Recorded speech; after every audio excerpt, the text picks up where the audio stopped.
Bonjour à tous, salut Bart, comment vas-tu? Salut, super, et vous? Très bien. Écoute, super, merci. Merci beaucoup d'être venu. Aujourd'hui, c'est un nouvel épisode du Job Show, un épisode autour de politique. Donc, quand on parle politique, on pense souvent aux élus, aux campagnes, aux discours, mais on pense rarement à ceux qui sont, entre guillemets, dans l'ombre, ceux qu'on ne voit pas, pourtant ceux qui agissent, et ceux qui font fonctionner les politiques publiques. Aujourd'hui, on est ravis de te recevoir, Bart, en tant que, du coup, collaborateur de cabinet à la région Île-de-France. Donc, c'est un métier assez méconnu, qui est rarement expliqué, et qui pourtant est essentiel, parce que tu fais le lien entre le terrain, les élus locaux et une institution qui agit sur le quotidien de millions de Français. Si je me trompe pas, c'est à peu près 12 millions dans la région Île-de-France. Donc, dans cet épisode, on va on va comprendre vraiment ce qu'est la région, ce qu'est un cabinet, ce qu'est un collaborateur de cabinet, et comment on accède à ce type de poste. Donc, on est ravis de te recevoir. Merci beaucoup d'être là. Donc voilà, moi je suis collaborateur à la région Île-de-France, au cabinet de la présidente du coup. Et donc notre travail, en fait, c'est de la mettre dans les meilleures conditions pour elle diriger la région Île-de-France. D'accord. Mais du coup, avant de revenir un peu sur ton métier et comment t'en es arrivé là, je pense que c'est important de poser le cadre. En préambule, on va quand même poser les bases. C'est aujourd'hui, tu travailles pour une équipe qui est en place dans un rôle de gestion institutionnelle et pas du tout dans un contexte de campagne politique. Ouais, exactement. La distinction est importante à faire. Très, très importante. Parce que surtout en ce moment, là, on va repartir dans des périodes d'élections. Il va y avoir les municipales cette année. L'année prochaine, il y aura les présidentielles, les législatives. Et il faut faire vraiment le distinguo entre la politique partisane, donc la politique de campagne, et ce qui est la politique institutionnelle, donc celle où on est en poste ou en place. La politique de campagne, on est en train d'essayer de convaincre des gens, on essaie de défendre des idées. À l'inverse, en fait, quand on fait de la politique institutionnelle, on n'a plus besoin de convaincre. On a une obligation de résultat. On doit appliquer notre travail dans un cadre qui est défini, dans des missions qui sont définies. Et en fait, on doit faire avec les armes qu'on nous donne. Là où, en fait, dans une politique de campagne, tu n'as pas de cadre. En fait, Ouais. tu dois proposer un projet, tu dois incarner des idées. Et donc, l'idée, c'est que tu peux pas raconter n'importe quoi. Il faut parler de choses cohérentes, mais tu peux t'élargir du cadre en essayant de développer une idéologie. Quand tu es à la tête d'une région, il y a 3 choses. D'abord, tu as un cadre, donc c'est-à-dire que tout ce que l'on fait, l'argent qu'on investit, la façon dont on le fait, les déplacements, les prises de parole, c'est organisé. C'est pas au bon vouloir de la personne qui est au poste. Il y a des règles, ça s'appelle des règlements d'intervention. Il y a tout qui est décrit. Et donc ça, il faut les respecter. La deuxième chose, c'est qu'on ne peut pas se prononcer sur n'importe quel sujet. On doit rester dans le cadre de notre travail. Donc dans le cadre de la région, par exemple, on a des prérogatives régionales, les transports via Île-de-France Mobilité, que sont la gestion des lycées. Tous les bâtiments des lycées, en fait, appartiennent à la région. Et C'était là, ma nous- question d'après, ouais, justement. Exactement. On doit s'occuper de ça. On a plusieurs prérogatives que vont être le sport, la culture. Mais donc, nous, en fait, on va travailler à l'échelle territoriale. Mhm. Et du coup, on va accompagner les différents acteurs publics pour qu'on ait une forme de cohérence sur le territoire. Donc, tu as les mairies qui, elles, s'occupent de la gestion quotidienne. Tu as les départements pour une fonction beaucoup plus sociale. Tu as l'État qui a une fonction régalienne. Donc, tout ce qui est régalien, ça va être la sécurité, la justice. Et en fait, nous, dans cette énorme masse d'acteurs publics, l'idée, c'est qu'on trouve une direction commune et en fait, l'action de chacun, dans une masse un peu plus régulée et dans une coordination meilleure, puisse vraiment avoir un impact sur la vie des gens. D'accord. Donc là, tu nous as fait un petit mix, du coup, en disant que vous n'étiez pas en campagne et en nous expliquant un peu plus l'institution dans laquelle tu travaillais. Donc, une région, juste pour qu'on rappelle, un petit cours d'éducation civique. Nous, citoyens, on élit tous les 6 ans des conseillers régionaux. Et ces conseillers régionaux, eux, élisent la présidente de la région, donc qui est aujourd'hui Valérie Pécresse. Et donc, toi, maintenant, tu es collaborateur. Et juste pour la région, tu nous l'as dit, vous travaillez avec les institutions, les lycées. Mais qu'est-ce que c'est en fait vraiment votre rôle intrinsèque et comment un peu il y a un organigramme un peu dans une région. Donc, il y a la présidente et après, il y a vous. Est-ce que tu peux nous expliquer un peu tout ça? Ouais, bien sûr. Alors, on commence par l'organigramme. Donc, comme tu l'as dit, tous les 6 ans, il y a une élection régionale. Mhm. On élit des conseillers régionaux. Donc, ça s'appelle le conseil régional. Une fois que tu as ce conseil régional, il faut nommer un exécutif. Ça va rentrer en fait au gouvernement. Tu vas avoir un gouvernement de la région Île-de-France. Donc, ça, il est composé de la présidente de région. Et après, tu vas avoir ce qui s'appelle des vice-présidents. Les vice-présidents, c'est ce qu'on apparenterait à des ministres au niveau étatique. Et donc, chacun défend un thème qu'on appelle une délégation qui est découpée à peu près comme le gouvernement. Tu vas avoir une délégation lycée, une délégation sécurité, une délégation transport, une délégation sport, et chacun a ses prérogatives. Mhm. Donc, une fois qu'on a ça, donc tu as tout l'organe politique qui sont les élus. Ouais. Mais en fait, la grosse masse de la région Île-de-France, c'est des agents qu'on appelle les services. Donc, tu as cet exécutif, qui sont les personnes élues et nommées, qui donnent des directives. Donc, elles vont vouloir développer soit des projets, soit des idées, soit une politique régionale beaucoup plus large. Donc ça, tu as planifié, en fait. Une fois que tu es élu, qu'est-ce que tu veux mettre en place et comment tu veux le mettre en place? Planifier, c'est le rôle de l'exécutif. Ensuite, là, nous, on va intervenir. Mmh. C'est là que le Vous, cabinet, les collaborateurs, du voilà, coup. nous, les collaborateurs de cabinet. Donc, nous, on doit faire le lien entre la volonté de l'exécutif et ensuite l'application au directeur des services. Donc, nous, notre premier travail, c'est de garantir la bonne traduction de la volonté politique jusqu'à l'exécution des services. Ça, c'est notre premier travail. Planifier. Ensuite, si on prend plus largement la région, on a défini planifier, on va devoir financer. En fait, la région, elle a une idée, elle trouve des moyens qu'elle inscrit, elle fait un budget, elle le construit. Ensuite, on va l'appliquer. Pour l'appliquer, qu'est-ce qu'on fait? Une fois qu'on a fourni un petit peu d'argent dans les budgets, il faut définir la façon dont on va utiliser l'argent. En fait, on ne peut pas avoir un porte-monnaie où on dépense les choses comme on veut.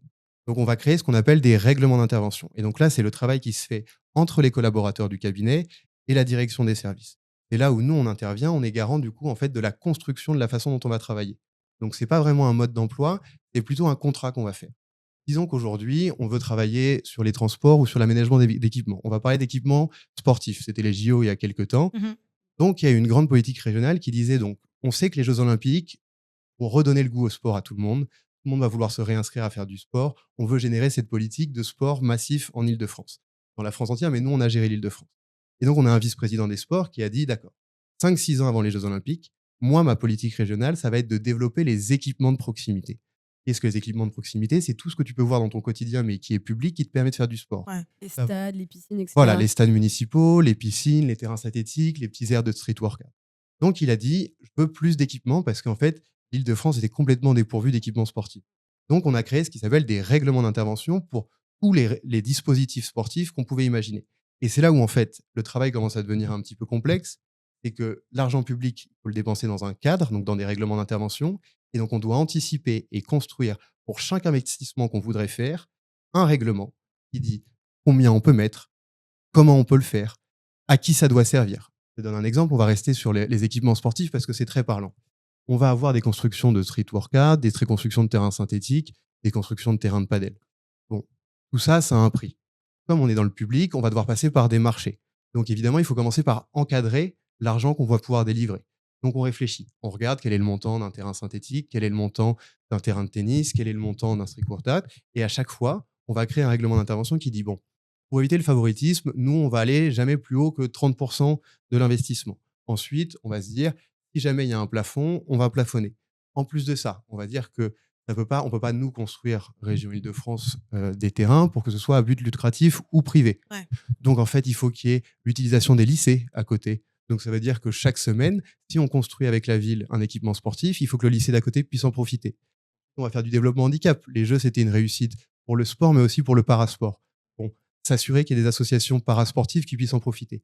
Et en fait, c'est toute cette problématique que nous, on doit anticiper en amont. On va le planifier sur les investissements, mais donc essayer d'imaginer comment on va le construire correctement et surtout éviter les dérives. C'est un des grands Ok. mâles qu'il y a eu euh, dans le début du dernier siècle dans la politique, c'est que l'argent public était mal ou promptement dépensé. Et donc l'idée, c'est de dire, si on le dépense, il faut que ça serve au plus grand nombre. Donc ça, c'est notre premier travail de collaborateur. Une fois qu'on a construit, Là, tu nous parles du travail de collaborateur ou genre vraiment de la région? bah, Là, c'est un Un peu peu des ça va deux. des 2, ça va avec, je suis c'est un d'accord. peu les deux. OK. Avoir la Pour, main. pour préciser le travail de la région, donc c'est toute cette réflexion macro. Ouais. Nous, notre travail de collaborateur, c'est de passer de D'appliquer. notre exécutif dit on veut plus d'équipements sportifs. Là, nous conseiller, on va commencer à travailler, à réfléchir ce qui se fait, ce que font les autres, à en fait faire un état des lieux. Tu nous as un peu parlé du coup de ton métier, je te coupe, je suis désolée, de ton métier de collaborateur. Mais si on refait un petit bond en arrière, on aimerait savoir à comment est-ce que tu y es arrivé. Donc, quelles ont un peu été tes études, ton parcours, quelle rencontre a été un peu très impactante pour toi pour arriver dans ce milieu? Si on fait un petit bond pour ceux qui nous écoutent. Moi, je savais pas que je voulais faire ni collaborateur ni de la politique, Mhm. même quand j'étais au lycée. En fait, j'y suis arrivé un petit peu naturellement parce que fin du lycée, je savais pas du tout ce que je voulais faire et je pense que ça arrive à beaucoup de gens. Donc j'ai commencé à Oui. réfléchir en me disant je vais devoir m'inscrire à la fac ou dans une école. En fait, quelles sont les matières qui m'intéressent un petit peu? j'avais pas de matière de prédilection, j'étais pas excellent dans une matière plus que dans une autre. Et donc, en fait, j'ai décidé de faire ce qui m'intéressait un petit peu. Donc, j'ai fait une fac en sciences politiques Mmh. parce que, en fait, je trouvais ça un petit peu intéressant de voir. Au début, c'était pas tant la politique, c'était moi, ce qui m'intéressait, c'était l'échange entre les pays.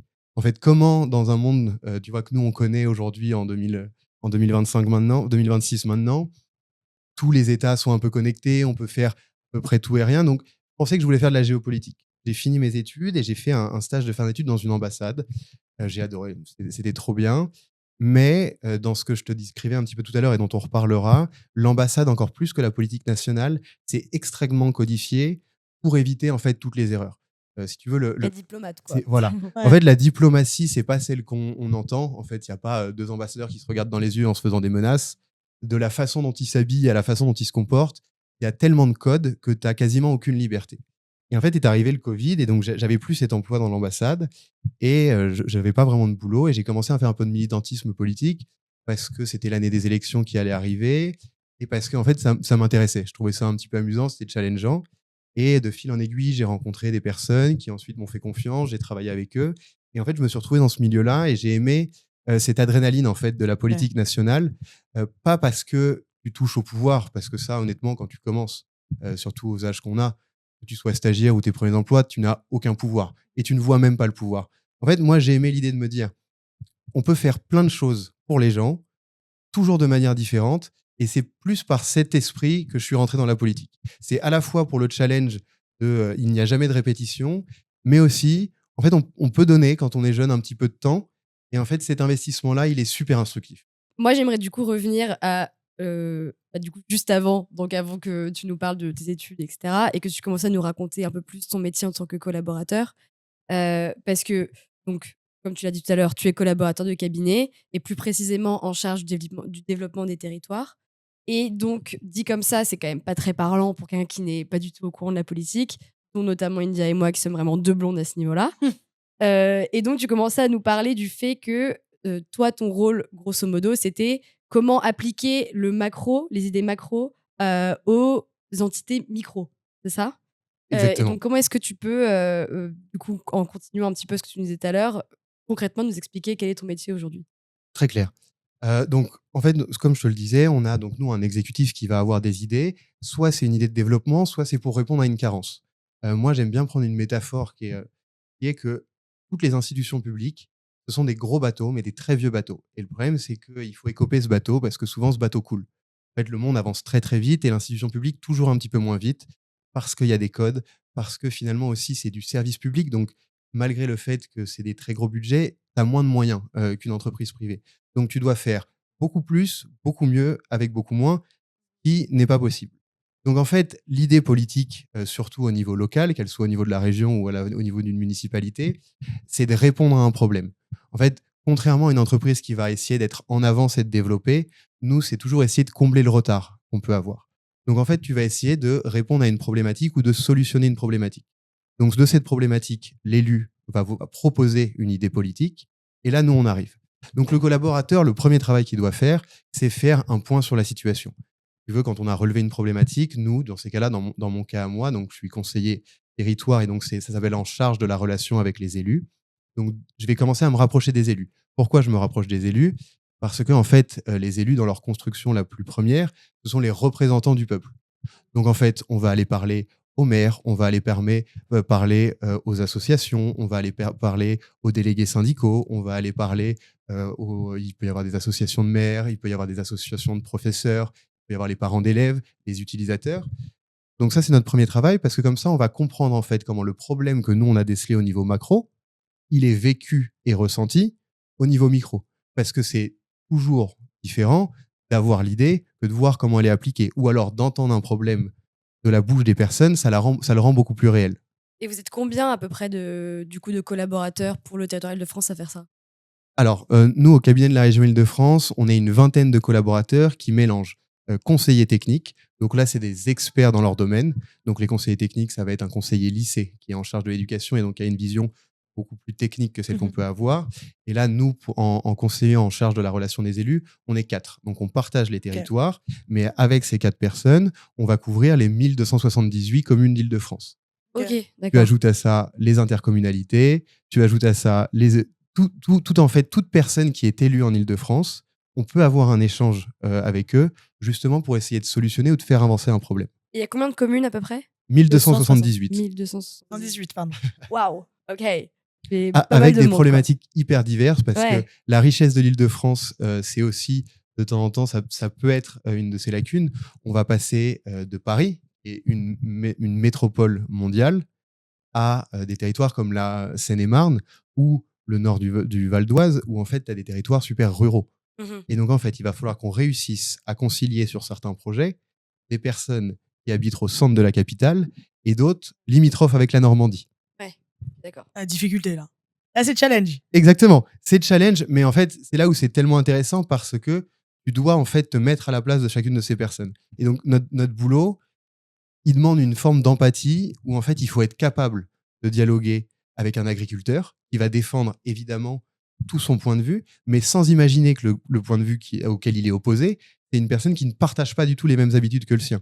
En fait, et donc nous, notre travail, c'est de réussir à faire la traduction, comme des interprètes, entre toutes ces personnes qui veulent évidemment que ça se passe le mieux possible pour eux, jamais de mal à personne, sauf que nous, on doit réfléchir pour le plus grand nombre. Donc notre travail, il est à double entrée. D'abord, on doit passer du micro au macro, donc de la personne qui va nous raconter son problème, le confronter à l'idée de notre exécutif, mais de l'autre sens, être sûr que l'idée de notre exécutif, en bout de chaîne, il sert vraiment. Parce que si jamais on met en place, parce que c'est des processus très lourds et des investissements énormes, si on met en place des politiques publiques qui ne profitent pas à la population, on n'a pas bien fait notre travail. Ça sert à rien. Exactement. Ok. Mais alors, où est-ce que toi tu te situes du coup au niveau de la chaîne? Parce que donc tu travailles avec différents acteurs, donc tu travailles avec des élus, des collectivités, des structures de terrain. Et toi, est-ce que du coup tu es plus proche des élus ou plus proche Moi, je suis de... proche avec les élus. Ok. Moi, mon travail, c'est de faire la relation avec les élus. Donc, que ce soit les élus régionaux, les élus départementaux, les élus municipaux. Moi, je dialogue avec les élus pour être sûr que tout ce travail qui est fait par le reste de la région, Mhm. ça leur convienne, ils le comprennent, et puis surtout, qu'on puisse avancer. Et Si comment jamais il y a tu des dialogues blocages. avec eux justement? Pardon. Alors, ça peut être du téléphone, ça peut être du mail, et l'idéal, on essaie de le faire le plus déplacer. possible, exactement, Mm. c'est de se déplacer. Encore une fois, parce qu'il y a déjà cette logique de vouloir comprendre. Moi, je suis arrivé à ce poste-là.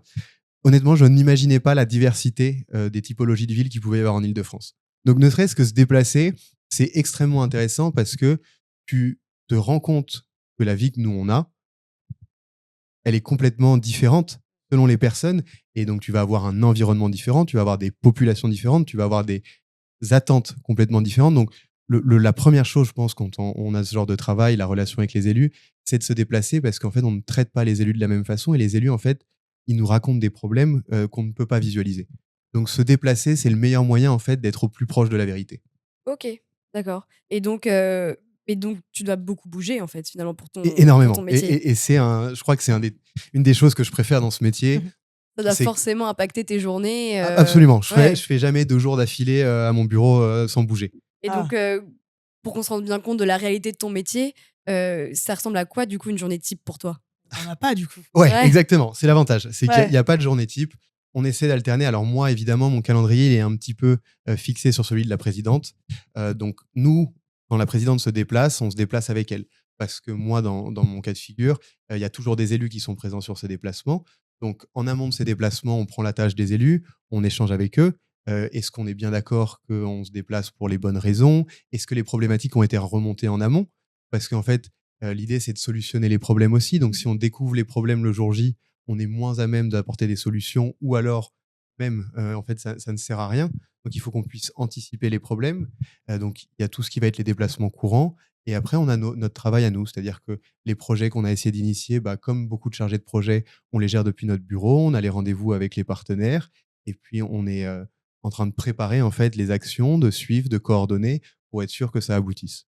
Ok. Et il y avait un truc hyper intéressant que tu disais aussi tout à l'heure par rapport à on ne se rend pas compte le nombre de communes différentes qu'il y a en Île-de-France et en fait le nombre de presque genre on peut parler de populations différentes du Bien coup sûr. au sein de l'Île-de-France.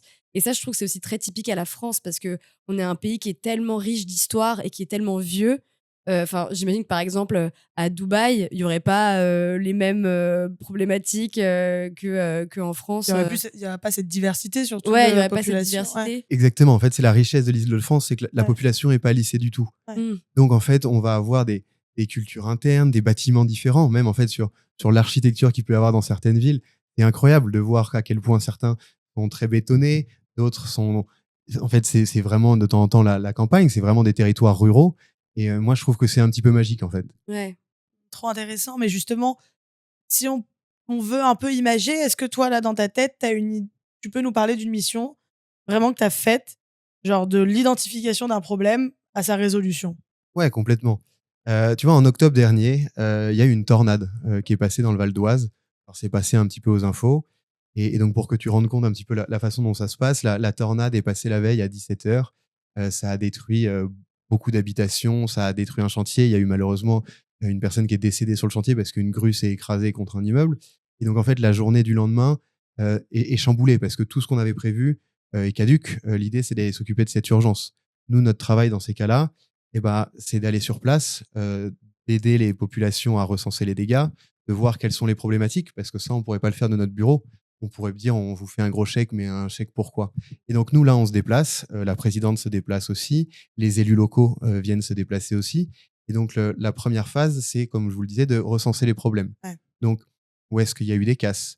Quels sont les types de casses? Parce que, comme je vous disais, comme on doit réfléchir à la façon dont après on va aider les personnes, est-ce que c'est des bâtiments publics? Est-ce que c'est des habitations? Est-ce que c'est de temps en temps des entreprises qui ont été abîmées? Est-ce qu'il y a des dommages corporels? Est-ce qu'il faut apporter plus d'urgence? Est-ce qu'il faut apporter des solutions même de logement ou de nourriture temporaire aux personnes? Donc là, on se déplace et on va rencontrer les gens pour faire l'état des lieux avec eux. Une fois que c'est fait, donc on a fait notre état des lieux, nous, on rentre au bureau et on dit, bon, on estime qu'il va falloir aider à hauteur de X euros ces types de personnes. Attention, il y a un petit peu de bâtiments publics, il y a aussi du bâtiment privé. Et donc, comme on a des règles, on ne peut pas juste faire un chèque en blanc à tout le monde en disant on va couvrir tout ce qui se passe. Donc là, on commence à réfléchir. Voilà, au vu des dégâts, on commence à appeler le conseil départemental, on commence à appeler l'État, qui va aider comment, pour que d'une nouvelle façon, on ne se marche pas sur les pieds, que tout le monde, comme il y a des règles, ne dise pas bah, nous, on va s'occuper des bâtiments publics et en fait, personne ne s'est occupé des habitations. Donc là, on commence en fait un tour de table en disant il y a telle situation, il faut qu'on aide les gens. Comment on le fait? Donc là, nous, on commence à construire un nouveau règlement d'intervention parce qu'on ne pourra pas dépenser l'argent si on n'a pas réfléchi à la dépenser. Donc là, on s'approche des services juridiques, des services compétents parce que du coup, il faut faire intervenir les services d'aménagement, les entreprises, qui va avoir le droit de participer, qui va pas avoir le droit de participer. Est-ce que les assurances sont consultées? Est-ce que les assurances ne sont pas consultées? Et donc, une fois qu'on a fait ce travail, en 2-3 jours, on crée un règlement en disant, bon, très bien, on va aider les personnes, mais on va les aider dans ce cadre-là, avec tel type de montant, tel type d'opération. Et à ce moment-là, nous, on va passer, comme on ne peut pas dépenser l'argent comme le nôtre, au vote. Donc, Mmh. régulièrement, il y a des séances de vote au conseil régional. Donc là, on va présenter cette aide en disant, voilà, il s'est passé ça à Hermont, voilà ce qu'on a imaginé, voilà notre règlement. Donc là, il y a un premier vote qui passe en disant, on se met d'accord sur la façon dont on va accompagner les personnes. Une fois que ce règlement est voté, ensuite, là, on va pouvoir allouer les budgets. On met du budget, on fournit les budgets sur ce règlement. Et une fois qu'on a ça, là, on reprend la tâche des communes en disant, voilà, vous allez nous déposer des dossiers, vous allez nous montrer quels sont les travaux à faire, on va vous accompagner comme ceci, comme cela, et on met la machine en route. Hyper clair. Ouais. Ouais, Bon, hyper ouais, j'ai très bien compris. Top. Trop cool. Ouais. Non, trop stylé. Et en fait, je me souviens qu'on préparait l'interview et tu nous as dit justement, c'est un métier de mérite parce que personne lève le pied. On est sans cesse en train de se creuser les méninges. Il y a tout le temps des problèmes. Il faut tout le temps les résoudre. Donc, tu es sans cesse en train de travailler et justement c'est l'émulsion un peu de cerveau. Et tu nous avais justement dit, le problème n'est jamais totalement résolu. Exactement. Est-ce que justement ça, c'est quelque chose qui te plaît, cette énergie, cette attractivité que tu trouves dans ton métier, justement, le fait que ça soit un peu toujours sous tension? Est-ce que c'est quelque chose qui t'a toujours attiré? Moi, j'adore, Ouais. en fait, parce qu'il y a cette forme d'abord d'adrénaline. Tu es toujours en train de réfléchir, toujours en train d'améliorer. Alors, de temps en temps, c'est aussi un petit peu pesant parce que J'imagine. le travail n'est jamais fini.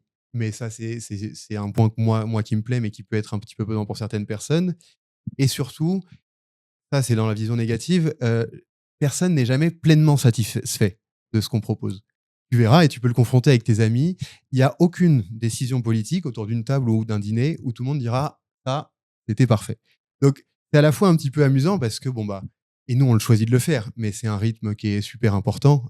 Nous, et on ne compte pas nos horaires, que ce soit la journée ou le week-end. Il y a plein de fois où on va être mobilisé le week-end, on va travailler en réaction parce que c'est pas pour le jeu de la communication, c'est pas celui qui a parlé en premier. C'est qu'en fait, chaque seconde est importante parce que on peut pas faire d'erreur. Si tu veux, si tu es approximatif à un moment dans ton travail, alors oui, certes, c'est pas toi qui en paieras les conséquences, mais je trouve que c'est d'autant plus important. Tu dois faire très attention à ce que tu fais parce que tu ne le fais pas pour toi. Que ce soit quand nous, on travaille pour nos élus, il faut être extrêmement précis dans les chiffres qu'on leur fournit, parce qu'un élu qui va dire un chiffre erroné ou qui va dire une absurdité sans nom qu'on aura écrite, qu'on aura pensé, bah, c'est lui qui va devoir l'assumer. Et en plus de ça, si on construit des choses, et c'est ce qu'on disait tout à l'heure en début, c'est que si on construit des choses qui ne servent pas, on reste quand même en train de travailler avec de l'argent public. Donc, Bien on ne peut sûr, pas ouais, c'est ça. dépenser l'argent des gens n'importe comment. Donc, c'est très agréable parce qu'il faut se concentrer, on ne s'arrête jamais et on le fait avec grand plaisir. Je dis pas qu'on est des médecins parce qu'il y a des métiers beaucoup plus nobles que ça. Mais en fait, beaucoup pensent que la politique, c'est un métier de lumière, que c'est un métier pour se la raconter un petit peu. C'est d'abord un métier très humain parce qu'en fait, tout ce que tu fais, tu ne le fais pas pour ton intérêt personnel. Ça, c'est arrivé après parce que la télé a commencé à tout filmer. Tu le fais au nom des autres ou pour les autres. Quand tu as un de tes amis qui organise un dîner dans un bon restaurant et qui fait bien attention à ce que bah, s'il y en a un qui est vegan, il y ait un plat qu'il puisse prendre. S'il y en a qui a des restrictions ou des allergies, il puisse quand même déjeuner. Tu te dis pas quel égoïste, il a organisé un dîner pour que tout le monde le remercie.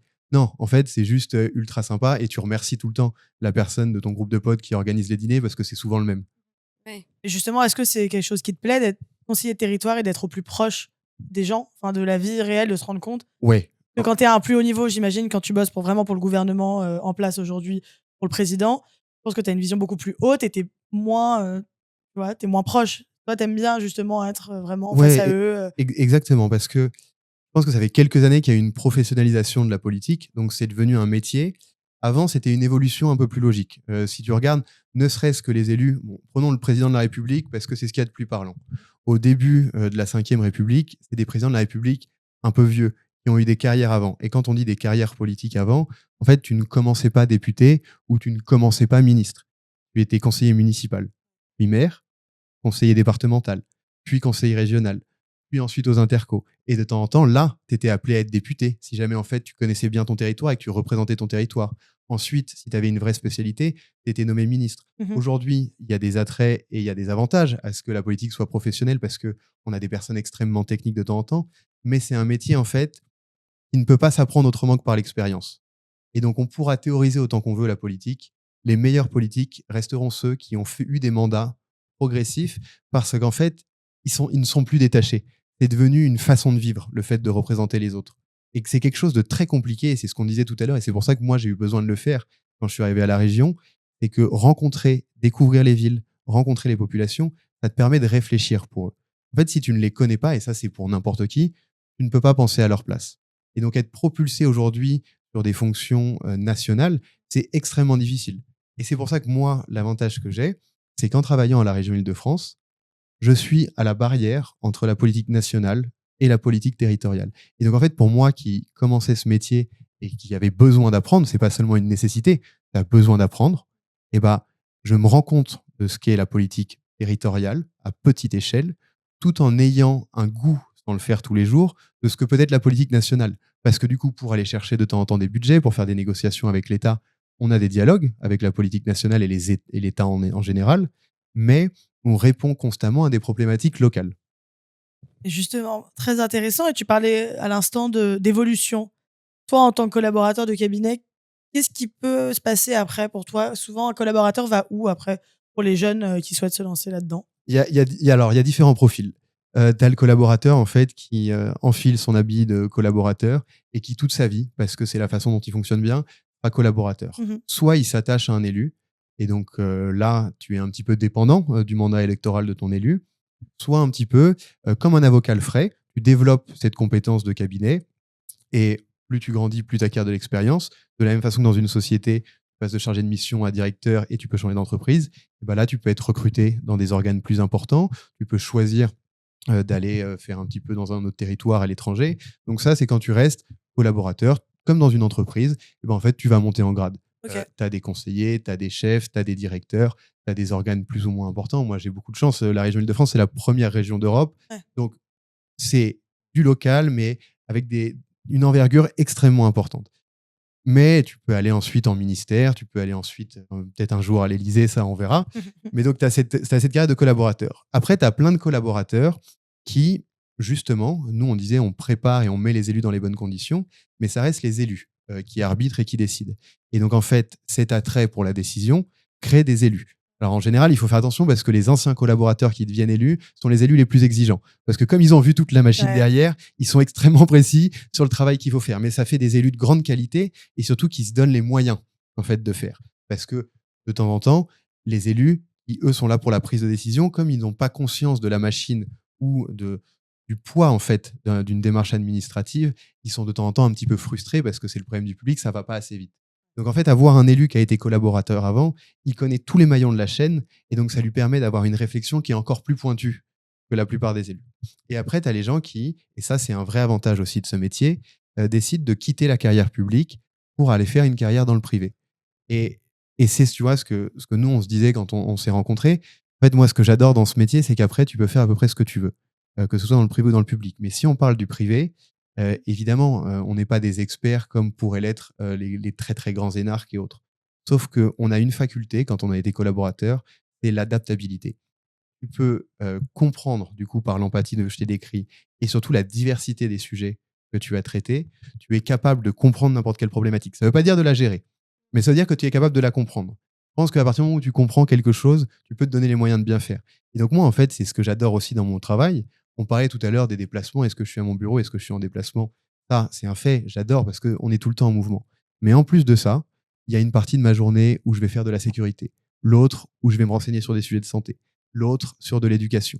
Ensuite, des loisirs. Et en fait, je trouve que intellectuellement, c'est d'une richesse incroyable parce que moi, qui à la sortie de mes études, ne savais pas exactement ce que je voulais faire. Bah, je continue en fait d'apprendre.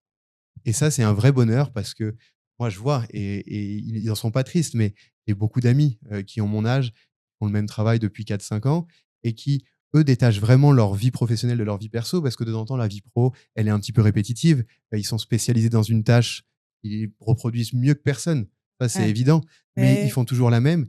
Et moi, et je sais que j'en avais besoin, en fait, je découvre encore plein de choses et j'apprends énormément. Et c'est peut-être le plus bel attrait de mon métier, c'est qu'il m'apprend tout le temps. Génial, c'est tellement de diversité en fait dans ce métier. Ouais, Parce que très souvent, tu vois, par exemple, moi qui ne connais rien en politique, on a très vite l'impression que genre, chaque politique est assignée à une tâche particulière. Et en fait, bah, au sein de ton métier, en tout cas, tu as une diversité énorme de sujets à traiter. Et ça pourrait être vu aussi comme un énorme avantage, en fait, moi, de je trouve que ça ton... l'est. Oui, Ouais. Parce qu'en fait, Ouais. tu apprends une flexibilité et C'est un couteau une, suisse, en fait, une maintenant. méthodologie. Exactement. Ouais. Et c'est pour ça, et souvent, on rigole en disant, bah, lui, en 20 ans, il a été ministre de la Culture, ministre de la Santé, ministre du Budget. C'est vrai, mais c'est une étiquette. Le directeur de Danone, il peut le lendemain être directeur d'une autre marque, d'un secteur complètement différent. ouais. Mais en fait, ce qu'il a appris à faire, c'est diriger.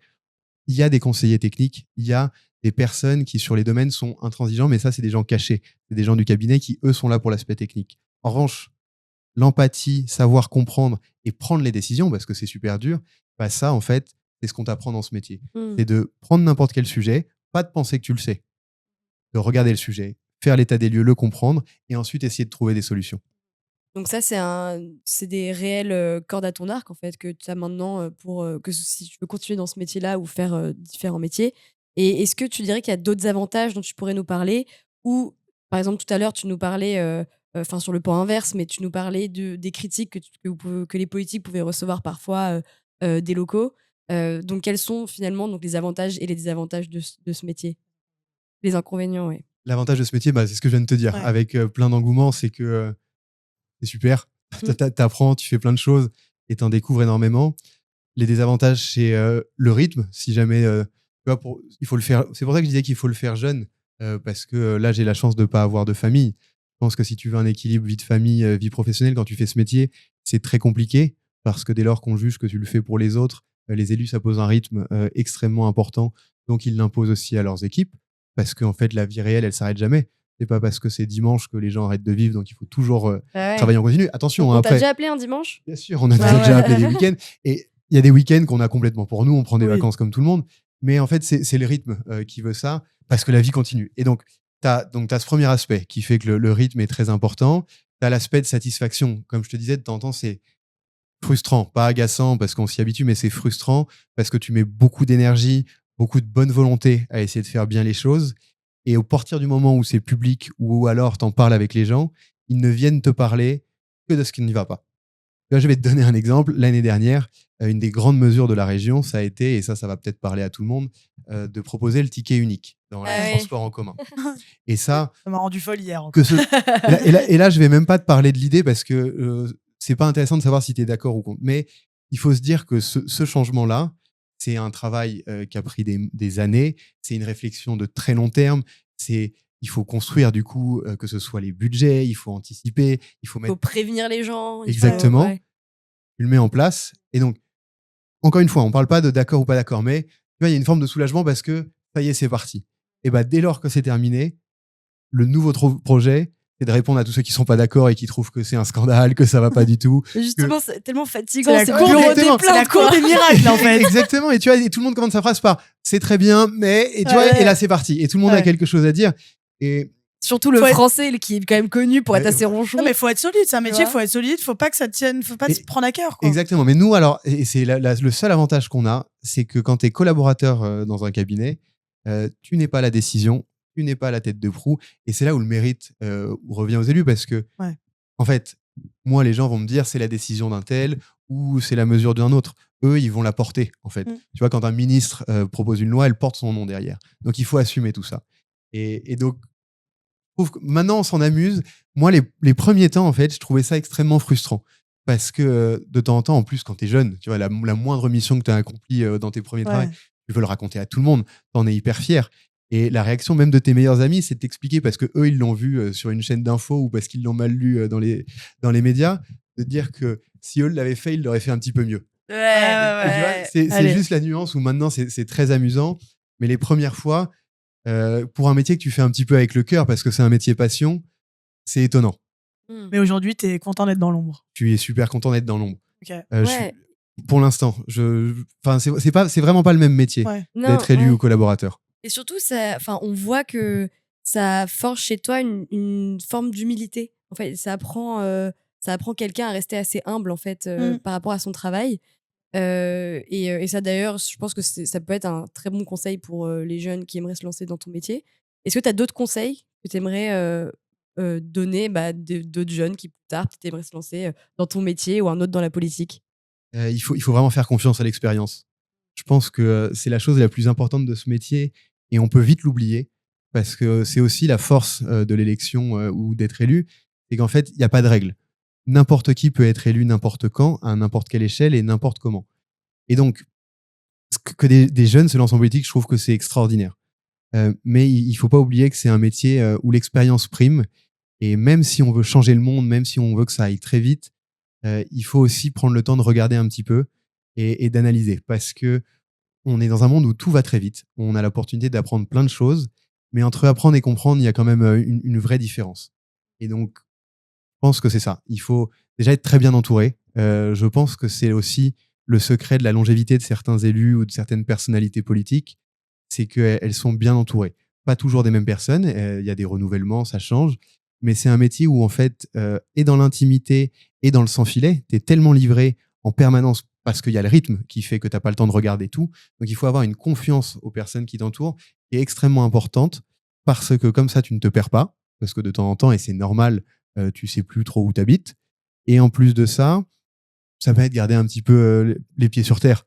Parce que, alors moi, je l'ai jamais vécu, mais je pense que quand les foules t'haranguent, comme les stars de ciné, de temps en temps, tu t'emballes un petit peu. Et en fait, il faut pas faire ce métier pour ça. C'est un métier qui paraît très lumineux. C'est comme un iceberg. C'est ce que Ouais. vous voyez. Et en fait, c'est un métier où il y a beaucoup de travail. Il y a beaucoup moins c'est ce qu'on disait un petit peu au début. Il y a moins de moyens que dans le privé.